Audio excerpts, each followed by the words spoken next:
Hey everyone, welcome to another graphics tablet review. Today we are going to look at the XP-Pen Deco 03 wireless tablet. This is a review unit that was sent to me from XP-Pen. So special thanks to them. I can check this out. But before we look at the tablet in greater detail, let's take a look at the items that are included in the box. So we have this charging cable for the tablet. This is USB and this is USB Type-C.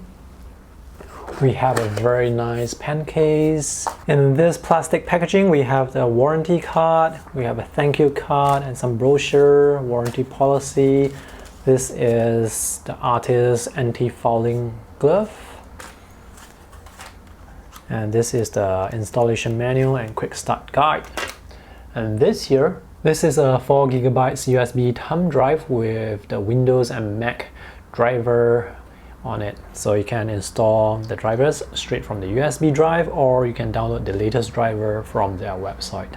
It's quite cool for them to include an artist's glove, even though this is actually not that necessary, because when you are drawing on a surface like this, it's quite smooth, it feels good. The artist's glove is more helpful when you're drawing on glass surfaces, like maybe on an iPad or on those glass surface pen display. But this is a very good gift to have. The pen case included is very nice. I love the matte surface. This cylindrical design is very simple. It's very well built, very strong and very hard. So on this side here, we can open up to review the stylus, and on the other side there are 8 replacement tips included. This ring here in the middle, that's the nib remover, and this here, this is the wireless USB receiver. So if you want to use the tablet wirelessly, you have to connect this to your computer first. Because of the cylindrical design, it may roll on the table, so you may want to just put the pen stand on the table vertically like this. At the two ends there are large pieces of rubber, so when you put it on the table like this, it has a firm grip on the table and it doesn't move that easily. So this is very nice. The stylus included is not powered by battery, so you do not need to charge it. The design feels quite solid. It has a large rubber grip here, 2 buttons on the side. The overall feeling of holding it, it feels good. It has a nice weight to it. It's towards the lighter side. Buttons have a nice clicky feel to them. And the tip here, it's quite firm. This pen supports slightly over 8,000 levels of pressure sensitivity. And this is the tablet. I like the design. The build quality feels very solid. Matte surface texture is nice to touch and draw on. The corners are rounded off. The drawing area is 10 inches by 5.6 inches, so this is a pretty large and comfortable area to draw on, and there are ample space on the side. They call this the bezel, which you can use to rest your hand on it. At the top left here, we have this red color scroll dial. You can use this to change brush sizes, or you can use it to scroll, to zoom in, zoom out. You can set different functions to this scroll dial. And here there are 6 physical shortcut buttons. You can customize specific keyboard shortcuts to each one of them. And these are 3 lights here. These are actually indicator lights that will tell you whether or not the battery is depleting, whether it's in wireless mode, or whether the tablet is active. This is the USB Type-C port for charging the battery in this tablet. I did not measure the battery life, so I cannot tell you how long exactly the battery will last. But anyway, if it does run out of battery, you can still use it while it's charging. So you just have to connect the charging cable to the side here and just continue drawing. By the way, the charging cable comes with 2 Velcro straps. These are so useful. If you want to keep the cable in a tidy manner, you can use the Velcro straps provided. This is so much better compared to, this black wire This tablet does collect finger smudges a bit easily, but I have to say that it's the same for other brands of tablets as well. On the back we have 4 rubber feet, and here this is the on-off power switch for the tablet. If you are not using the tablet, you can choose to switch this off. This tablet has an auto sleep function. After 15 minutes of inactivity, it will just turn itself off. Once the tablet is on and when the pen is hovering over the drawing area, this light here, it will light up. The hover distance is about 1 cm away from the surface. Let me just put the wireless receiver in. Let me show you what you can do with the driver. So you can change the pen pressure here. It uses a slider. You can assign specific keyboard shortcuts to the 2 side buttons. And if you are left-handed, you can change that here. This is where you can test the pen pressure. You can map the surface area of the tablet to your monitor, to a portion of your monitor. And this is where you can assign specific keyboard shortcuts to the 6 shortcut buttons on the tablet.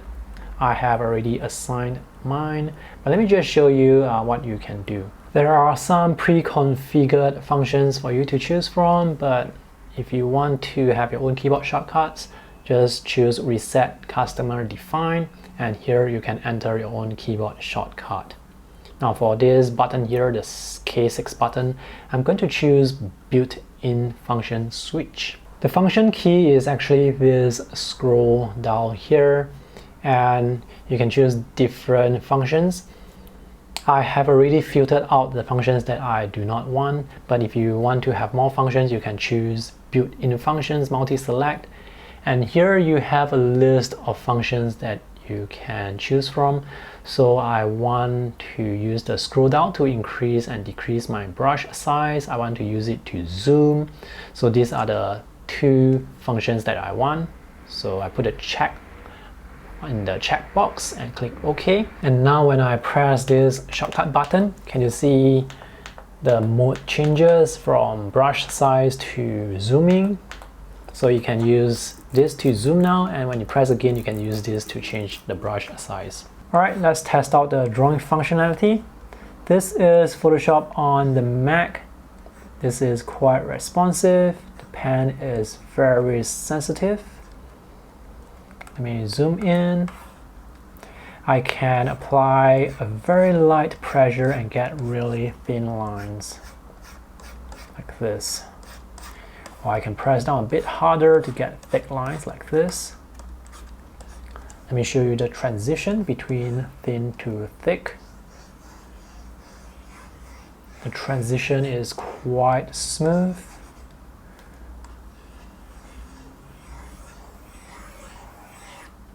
Let me show you how the lines, how smooth they curve. So the curves here, they are really quite smooth. Some other tablets, when you draw curves like this or circular objects, sometimes you can see angular strokes, but here the curves, they are very smooth. Let me show you how well the lines taper.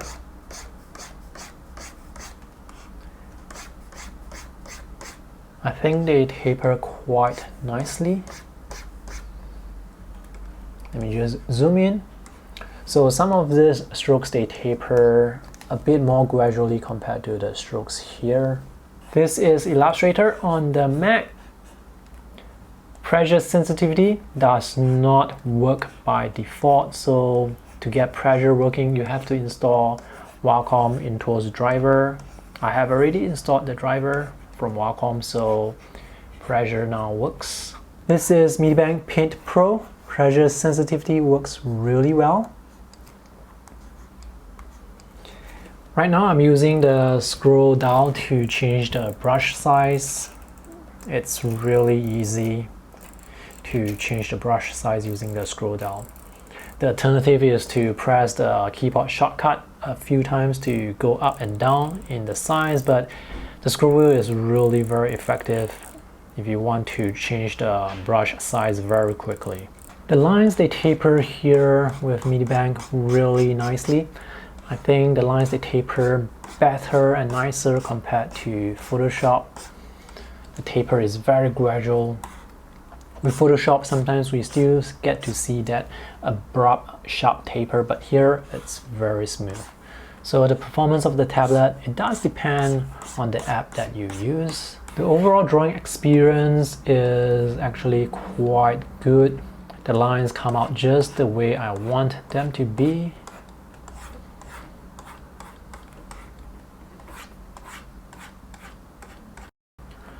This is Krita on the Mac. There is slight lag with Krita. I think it's a problem with the app.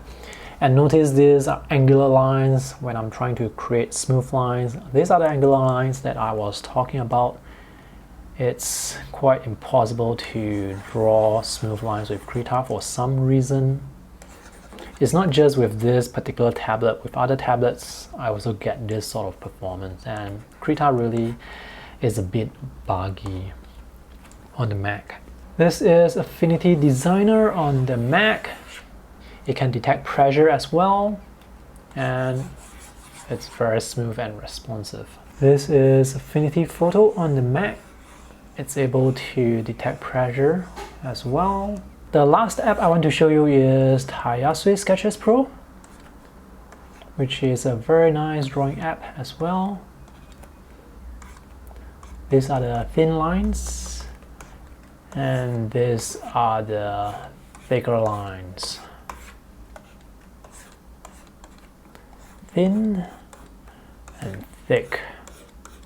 I'm someone who draws with a heavy hand, so usually for my tablets they can get scratched up quite easily.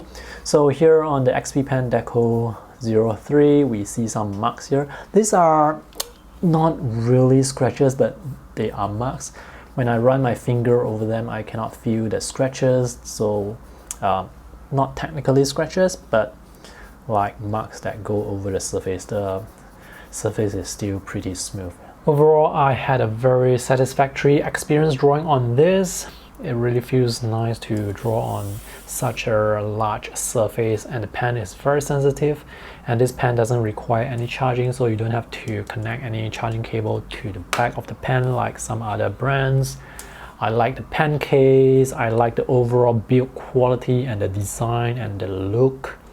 So this is, I would say, overall a pretty good product. The official retail price for this is US $99, and you can get it on Amazon, or you can get it from XP-Pen's online store. If I have any updates to my review, I will put them in my text review. The link will be in the video description below.